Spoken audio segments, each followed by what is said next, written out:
Hi friends, welcome back to my YouTube channel knowledge Manch once again. मैं M K Shabbir आप सबका खैर मकदम करता हूं और आज का हमारा टॉपिक है नज़्म के इक़साम।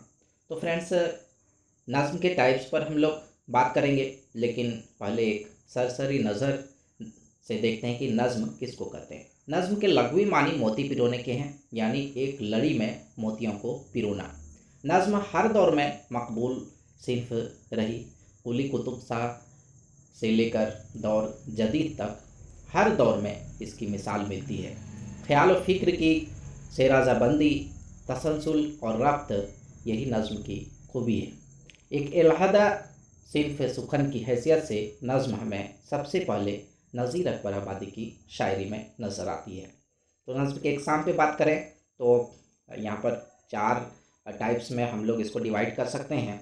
नज़्म मुक़फ़्फ़ा, नज़्म मुअर्रा, नज़्म आज़ाद या आज़ाद नज़्म जिसको कहते हैं, और फिर नसरी नज़्म।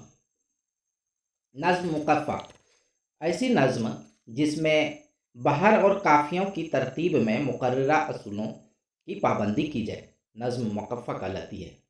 इस तरह के नज़्म में सारे अशार एक ही बहर में होते हैं और हर शेर में काफ़िया की पाबंदी का ख्याल रखा जाता है। इशार के दोनों मिसरे हम काफ़िया होते हैं, जो शेर को खुश, आहंग और दिलकश बनाता है। काफ़िया के अल्फाज शेर के अंदर भी आ सकते हैं और आज़ाद शायरी में ऐसे काफ़िए खूबसूरती में इजाफे का सबब बनते हैं। बाज़ औक़ात शेर के आखिरी अल्फाज काफ़िए की कैद में होते हैं। ऐसी हैयत शेर को नज़्म मुक़फ़्फ़ा कहते हैं। नज़्म मुक़फ़्फ़ा की मिसाल के तौर पर हम अल्लामा इक़बाल साहब की नज़्म साक़ीनामा की मिसाल दे सकते हैं। अब आइए देखते हैं नज़्म मुअर्रा किसे कहते हैं। 20वीं सदी में अंग्रेज़ी शेर व अदब के असर से हमारी शायरी मुतासिर हुई। उर्दू में नज़्म मुअर्रा भी अंग्रेज़ी ही की देन है। अंग्रेज़ी में इस हैयत का नाम ब्लैंक वर्स है।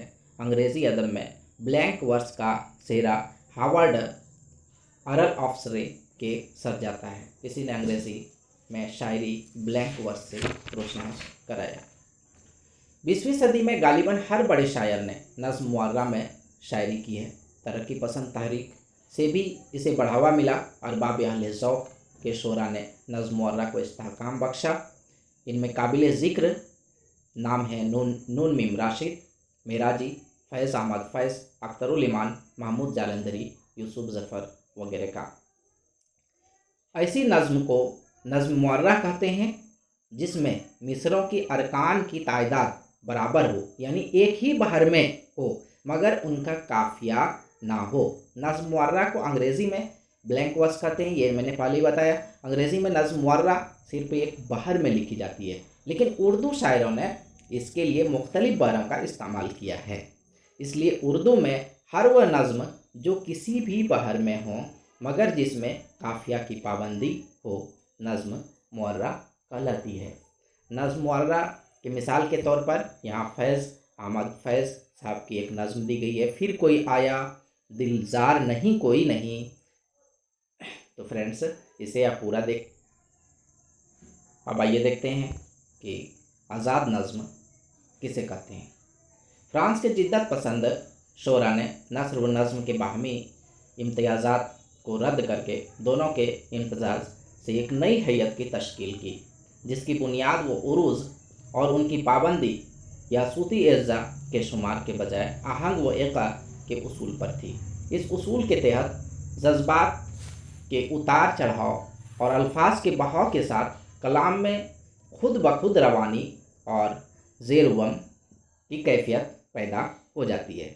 ये नया पिराया इजहार किसी भी मुतल्लिक किसी भी किस्म के उसूल का पाबंद नहीं था।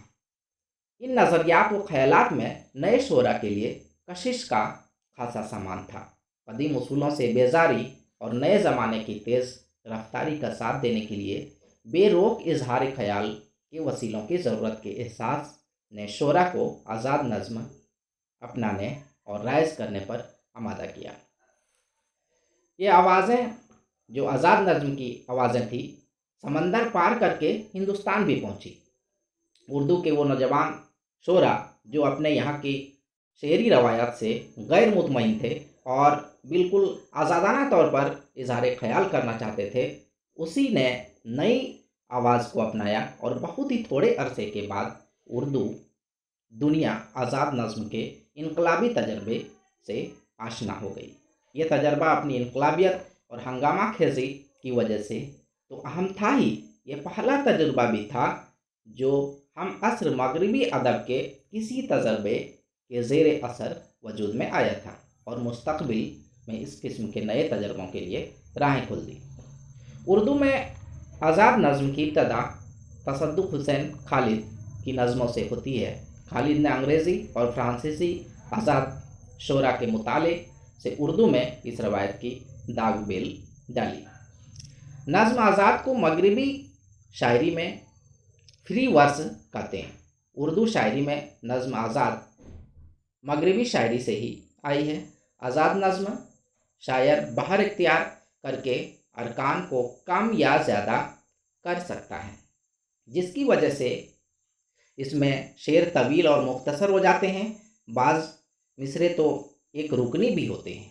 नज़्म मुअर्रा की तरह नज़्म आज़ाद की हैयत भी काफ़ियों से आज़ाद होती है। आज़ाद नज़्म में ख़याल और ज़ुबान को बुनियादी अहमियत हासिल होती है। आज़ाद नज़्म की मिसाल के तौर पर यहाँ पर नून मीम राशिद साहब की नज़्म के कुछ शेर दिए गए हैं।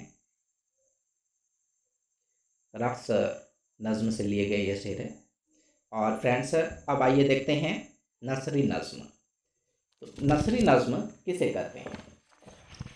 नसरी नज़्म का वजूद 19वीं सदी के वस्त से उर्दू शायरी में पाया जाता है, लेकिन बेशतर नक्कादों ने उर्दू की शेरी सरमाए में नसरी नज़्म की एक बाकायदा सिन्फ की हैसियत से कबूल नहीं किया है, लेकिन इसके वजूद को नकारा भी नहीं जा सकता है। ये अदब का एक अहम हिस्सा, एक अहम सरमाया बन चुका है। जिस नज़्म में नस्र का इस्तेमाल शेर के ख़ास के साथ दाखिली आहंग भी पाया जाए तो उसे नसरी नज़्म कहते हैं। इस तरह की नज़्मों में काफिया और बहर की पाबंदी नहीं की जाती है, सिर्फ नसरी तरतीब का ही ख्याल रखा जाता है। इस तरह की नज़में काफिया नसरी नज़्म की हैयत और मौजू की कोई कैद नहीं है। इसके मिसरे का बराबर होना भी ज़रूरी नहीं माना जाता है। नसरी नज़्म के मिसाल के तौर पर यहाँ पर जो है परवीन शाकिर के एक नज़्म की चंद अशार यहाँ पर दिए गए हैं। तो फ्रेंड्स, आई होप कि आप सबको ये वीडियो बहुत पसंद आया होगा और आपके लिए बहुत ही मुफीद साबित होगा। इंशाअल्लाह ताला नेक्स्ट वीडियो में फिर आपसे मिलते हैं। इंतज़ार रहेगा आपके लाइक्स का, आपके कमेंट्स का, और उम्मीद करते हैं कि आप ज़रूर लाइक करेंगे और अगर चैनल पर नए हैं तो चैनल को सब्सक्राइब ज़रूर कर लें। सी यू अगेन इंशाअल्लाह। अल्लाह हाफिज़।